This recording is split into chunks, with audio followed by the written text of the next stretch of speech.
Tregom kur ka qenë një rast, një moment kur ti për ndonjë pacient ke thonë se ki nuk bëhet.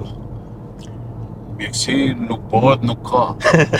Ose bëhet ose s'bëhet. Bëhet ose s'bëhet. Qëllimi është të ke, mendoj unë kam princip me cilën edhe e ushtroj profesionin, që pacientit të tregohet e vërteta, të krijohet e simbiozën mes pacientit dhe mjekut, dhe të mundohemi domethënë, nëse nuk mund ta komplet ta shohë pacientit, që spoklojmë simptomet që më mirë të funksionojnë drejtësisht që rritin cilësinë e jetës.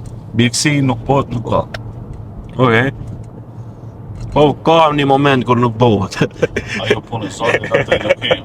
Ne do ta japim maksimumin, do të thënë për aspektin mjekësor të A ngjen ndonjëherë atë ngrohtësinë që ta japim pacientin pas zgjidhjes në një problemi madhor për ta? Absolut, do të thënë është një ndjenjë e papërshkrueshme atë falënderimin të cilin e pranon nga pacientët tek të cilët kanë ndikuar me njanim të ndonjë problemi shëndetësor të cilën e ka.